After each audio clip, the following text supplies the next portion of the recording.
Waktu setelah sholat subuh adalah waktu yang sangat kuat, dan barang siapa yang memakmurkan waktu ini, maka Allah Subhanahu wa taala akan memudahkan baginya mendapatkan rizki-rizki yang rizki itu sifatnya rizki secara jasmani. Rizki secara jasmani itu ya rizki berupa perbendaharaan dunia. Allah Subhanahu wa taala memudahkan rizkinya dalam hal nafkah, dalam hal ma'isyah. Itu bagi orang yang memakmurkan waktu setelah sholat subuh. Adapun orang yang melaksanakan perkara yang tidak benar di waktu setelah subuh, atau bahkan ia tidur tanpa ada alasan dan tanpa ada hajat untuk tidurnya itu, maka sebaliknya orang tersebut mendapatkan kesulitan dalam bidang rizki jasmaninya. Susah ma'isyahnya, susah dapat rezeki di waktu subuh dia tertidur. Wa fima ba'dal asri, dan adapun waktu setelah salat asar, khasiyatun li jalbil arzaqil qalbiyah. Allah Subhanahu wa taala akan memudahkan baginya mendapatkan rizki-rizki yang sifatnya qalbiyah. Qalbiyah itu rizki imaniyah, rizki yang kaitannya dengan iman. Jadi rizki yang sifatnya jasmani berupa harta dan lain sebagainya itu Allah Subhanahu wa taala mudahkan bagi mereka yang memakmurkan waktu setelah subuh. Adapun waktu yang sifatnya rizki yang sifatnya itu qalbiyah, orang akan dikuatkan imannya, orang tersebut akan diberikan taufik, orang tersebut akan dikuatkan himmah, semangatnya di dalam ia mencari ilmu agama, perkara-perkara yang sifatnya akhirat atau ukhrawi. Allah akan kuatkan ketika ia memakmurkan waktu setelah sholat asar. Maka guru-guru kita itu mengajarkan begitu. Dikasih kita itu dianjurkan untuk mendawamkan daripada zikir, baik itu zikir al-ma'surat yang maksur dari Nabi, atau yang disusunkan oleh para ulama yang diambilkan daripada Al-Quran dan hadis Nabi, dibaca setelah sholat subuh dan setelah sholat asar. Oleh sebab itu, dalam rangka memakmurkan waktu yang mulia itu untuk mendapatkan kekuatan dalam bidang rizki. Jadi kita lihat ya, seperti itu daripada ulama-ulama senantiasa memakmurkan dua waktu ini. Kita melihat mereka adalah orang yang kuat secara ekonominya, juga kuat secara imannya kuat. Jadi dunia, dalam hal urusan dunia mereka Allah mudahkan, dalam urusan akhirat kita pun menyaksikan bagaimana akhir kehidupan mereka yang baik itu. Nah, ini rahasianya, mereka senantiasa memakmurkan dua waktu ini. Waktu setelah sholat subuh ia berzikir kepada Allah, waktu setelah sholat asar demikian juga. Kadzalika jarrabahu arbabul basairi wal arifunal akabir. Hal yang demikian ini bukan dikatakan hanya asal berkata saja, tetapi sesungguhnya ini kadzalika jarrabahu arbabul basair wal arifun al akabir. Demikian ini telah terbukti dan inilah yang dilaksanakan oleh para ulama-ulama yang arif, yang besar-besar itu. Maksudnya siapa? Mereka yang terkenal wali-wali Allah sebagai poros daripada para wali, yakni wali yang sudah tidak lagi ada terbantahkan bahwa mereka adalah wali-walinya Allah Subhanahu wa taala. Di antara para imam-imam yang mujtahid mutlak itu, di antara imam siapa itu yang paling senior? Imam Abu Hanifatun Nu'man.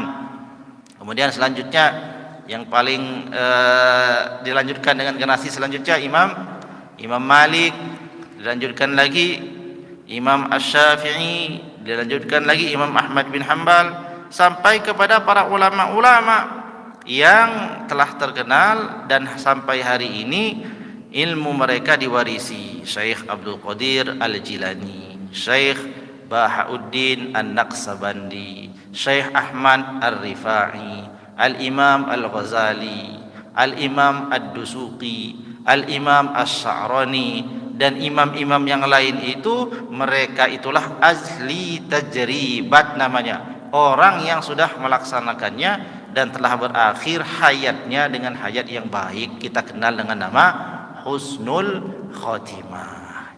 Ya ayyuhallazina amanu taqullaha haqqa tuqatih wa la tamutunna illa wa antum muslimun. Hai orang-orang yang beriman, bertakwalah kamu dengan takwa yang sebenar-benarnya, dan jangan sekali-kali kamu mati melainkan dalam keadaan muslim. Ini namanya husnul khatimah. Husnul khatimah dalam rangka apa? Dalam rangka mendapat ridho Allah Subhanahu wa taala. Bagaimana cara mendapatkannya? Kita tidak bisa mendengarkan keterangan yang belum ada buktinya. Sesuatu yang sudah dilaksanakan dan memiliki bukti disebut tajribat. Bapak, kalau sawahnya banyak hamanya, maka bapak harus semprot dengan racun. Racunnya apa? Racunnya yang berbahan aktif apa yang bisa mematikan hama? Orang bilang metalaksil, itu bahan aktif yang paling bagus. Selanjutnya dicoba metalaksil, mati, betul mati. Nanti orang lagi datang lagi, disemprot dengan metalaksil bahan aktifnya, mati lagi. Terus menerus mati sampai 100% kematiannya, maka disebut sebagai tajribat.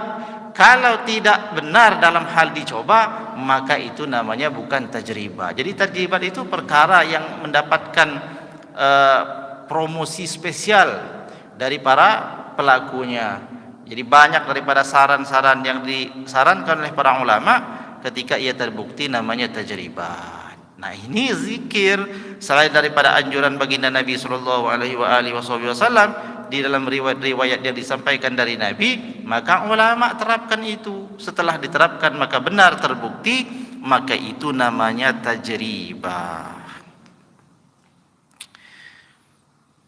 Qala al-Habib Muhammad bin Hadi As-Saqaf, la taghtarra biman yanamu ba'da al-fajri wa ma'ahu malun katsiran, fa inna ma hadzal malu suratun indahu yuhramu barakatahu, yakhruju minad dunya kama dakhala ma qaddama lahu syai'an lahu fil akhirah. An-nawmu laylan yu'inu asy-syakhsa ala ihya'i ma ba'da subhi wa huwa waqtun syarifun khususan fi Ramadan. Faman ahyahu wa nama al-laila kullahu afdalu mimman ahya al-laila kullahu wa nama ba'da subhi. Jadi dalam hal menerangkan pentingnya waktu subuh, ulama berkata, orang yang di dalam setiap malamnya menghidupkan malam, tetapi pada saat setelah waktu subuh dia tidur, tidaklah lebih baik dari orang yang tidur sepanjang malam tetapi setelah sholat subuh dia tidak tidur. Jadi lebih utama orang setelah sholat subuh tidak tidur lalu ia ibadah sampai pada terbit matahari, ketimbang ia menghidupkan seluruh malamnya dengan ibadah. Jadi waktu malam waktu yang mulia. Kita juga dengarkan bagaimana firman Allah dalam Al-Quran itu, wa minal laili fatahajjad bihi nafilatan lak asa an yab'atsaka rabbuka maqaman mahmuda. Itu anjuran supaya bangun malam. Di sebagian malam itu hendaklah kamu bangun melaksanakan solat, yang solat tersebut adalah solat nafilah, solat sunnah. Mudah-mudahan Allah akan memberikan kepadamu kedudukan pada kedudukan yang tinggi. Maka malam adalah waktu ibadah yang juga sangat dianjurkan oleh baginda Nabi sallallahu alaihi wasallam. Bahkan dahulu Nabi wajib melaksanakan yang namanya solat tahajud di malam hari sebelum turun perintah solat ketika Isra dan Mi'raj itu. Maka waktu itu disebut sebagai waktu mulia.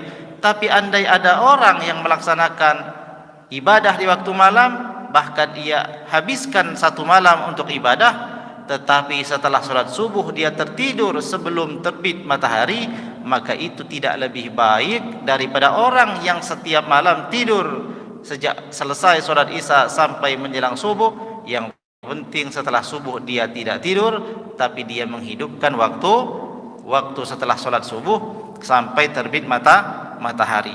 Maka bagi kita penting, terutama bagi kita ini, kita masih termasuk orang yang lalai. Semua kita ini merasa diri kita banyak lalainya.